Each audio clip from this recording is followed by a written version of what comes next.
In question 5, the diagram shows a curve which has a maximum point at 8, 12 and a minimum point at 8, 0. The curve is a result of applying a combination of two transformations to a circle. The first transformation applied is a translation of 7, minus 3. The second transformation applied is a stretch in the y direction. In part A, we have to state the scale factor of the stretch. Now, looking at the figure, we can see that in the x direction, this is 2 units on both the sides. And as it is a stretch in the y direction, it means that it has only the circle has been stretched only in the y direction.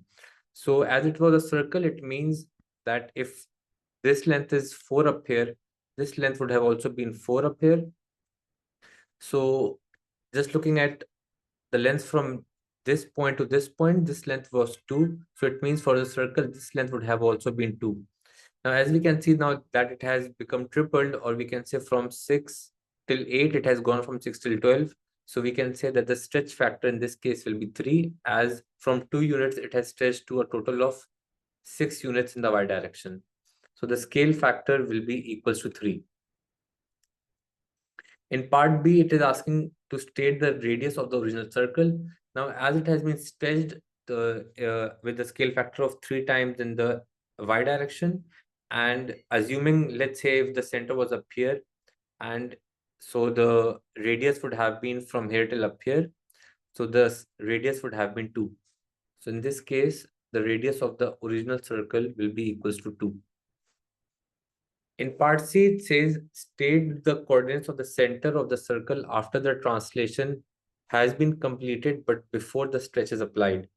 Now, if the final y coordinate is at 12 and the stretch factor is 3, so dividing 12 by 3, this point would have been up here before the stretch. And as the radius of the original circle was 2, it means that this would have been the center.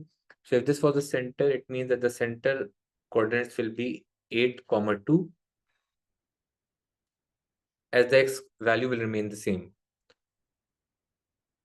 In part D, it says state the coordinates of the center of the original circle. Now, as a translation of 7 and minus 3 had been applied, it means that this center had been taken 7 units to the right, as it is 7, and minus 3, it means it was taken 3 units down.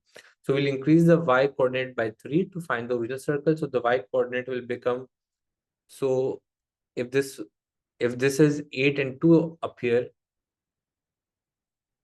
so taking it 3 units upwards, that will become a 5. And as it was taken 7 units to the right, so taking it 7 units to the left, so decreasing 8 by 7, that will become, so 8 minus 7 will be 1. So this will be the coordinates of the center of the original circle.